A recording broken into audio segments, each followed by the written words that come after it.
Leaves me with 4 hours and 10 minutes that I did not read. So I'm going to be taking the steps 1, 2, 3, and 4 and then banking the negative 10 minutes for later. So I'll put that negative 10 on my banking sheet so that I know that I owe the bank 10 minutes still, and I can either pay that off by adding it to a total hour taking a punishment or from the bonus time on Sundays to get rid of that. So since I had 4 full hours, I will be taking 4 of the fines, the 4 first hour fines. So number 1 is a book published in 2023. The second hour is books with a train. The third is books with water. And the fourth is magical realism. So I will have to add those 4 books to my TBR pile. And the goal of the game is to not let your TBR pile get out of control. If you're doing the reading, you should be able to get through the books. If you're not, you're going to keep getting punishments and your book stack is going to get bigger and bigger. So since I had 4 full hours, I will be taking 4 of the fines, the 4 first hour fines. So number 1 is a book published in 2023. The second hour is books with a train. The third is books with water. And the fourth is magical realism. So I will have to add those 4 books to my TBR pile. And the goal of the game is to not let your TBR pile get out of control. If you're doing the reading, you should be able to get through the books. If you're not, you're going to keep getting punishments and your book stack is going to get bigger and bigger. So what we do is we read the Monday through Saturday time, and then you add it all up, subtract it from the time that was totaled, and then that is your penalty, the fines that you have to take. And then if you read on Sunday, you can actually subtract some of that time as bonus time. So say that you didn't read an hour on Thursday, but you read a full hour on Sunday because there was a full hour available. Right now there's only 40 minutes available. So, it just depends on how much is available for the Sundays, and you can bank more than you need. So if you only need 10 minutes and you read an hour extra on Sunday, you can bank the extra time for next time that you need it. So you have an extra 50 minutes positive in the bank. So the ultimate goal of the game is to keep the TBR stack down by doing the reading and reviewing the books. And if you do that, you might be able to finish your whole TBR stack if you don't miss any reading. But if you keep missing reading, like I said, it's going to grow. So that is the goal, is to get to the end of December 2023 with no books in your TBR stack from the game. We'll see if we can do it. The first book find that I got was a book published in 2023. So perfect timing. Today I received Rivers of Wrath, the second in the St. Benedict series, and it is signed by the author, and I received a copy today, so this would be the perfect book because this one was published this year. This was the one about the Beau Deverex, the really evil kid that did all the crazy things at the river with the girls, remember?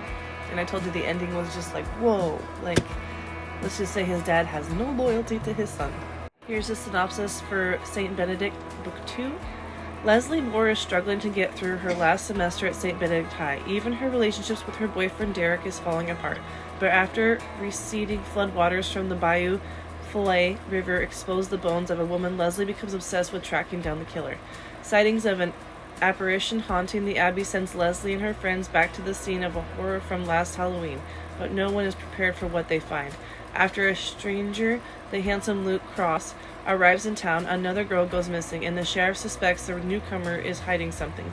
Leslie believes that the Devereaux family is connected to everything going wrong in St. Benedict, and she means to uncover the truth no matter the cost. Not all secrets can be kept silent. Some eventually find their way home. Thank you to Vesuvian Books, the Katie and Bray PA book tour, and the authors Alexandria West and Lucas Astor for my copy of the second book for my reading and reviewing. So the prompt for a book with a train, I picked The Circus Train by Amita Perrick, and here is the synopsis from Amazon. 1938, Lena P. has never quite found her place within the circus. Even as the daughter of the extraordinary headline illusionist Theo, brilliant and curious, Liana, who used a wheelchair after a childhood bout with polio, yearns for the real world magic of science and medicine. Her mind stronger than the limitations placed on her by society. Then her unconventional life takes an extraordinary turn when she rescues Alexandre, an orphan with his own secrets and mysterious past. As World War II escalates around them, their friendships bloom into something deeper. While Alexandre trains as the illusionist's apprentice, but when Theo and Alexandria are arrested and made to perform in town for Jews set up by the Nazis, Liana is separated from everything she knows. Forced to make her own way, Liana must confront her doubts and dare to believe in the impossible herself. For the third hour prompt for the first week, it was a book with water. That was for the third hour mist of reading for the prompt. This one is by Ron Rash, and it's called The Cove. And the synopsis is on the inside. Deep in the rugged Appalachians of North Carolina lies the Cove, a dark, forbidden place where spirits and fetchers wander, and even the light fears to travel. Or so the townfolk of Mars Hill believe, just as they know that Laurel Shelton, the lonely young woman who lives within its shadows, is a witch. Alone except for her brother Hank, newly returned from the trenches of France, she aches for her life to begin.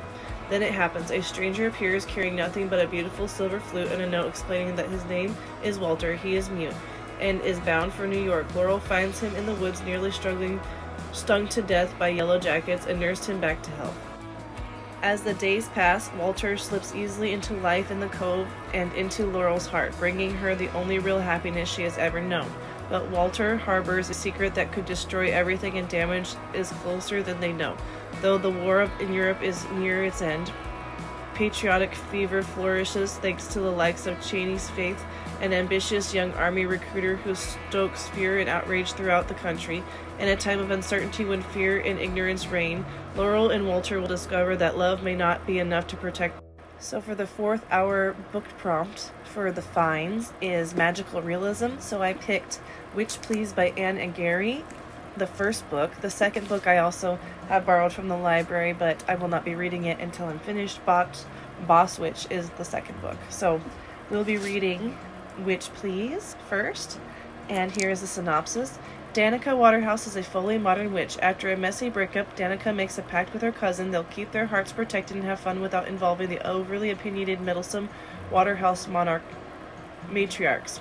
Titus Winaker has family troubles of his own. After a tragic loss, all he's got is his sister, his bakery, sugar daddies, and a romantic curse that he's convinced has left him doomed to be alone, until he meets Danica. The sparks are instant, their attraction irresistible. From him, she's the one. To her, he's forbidden fruit. Can a modern witch find love with an old-fashioned mundane who refuses to settle for anything less than... Join me again next Tuesday for the second half to see how I do this week.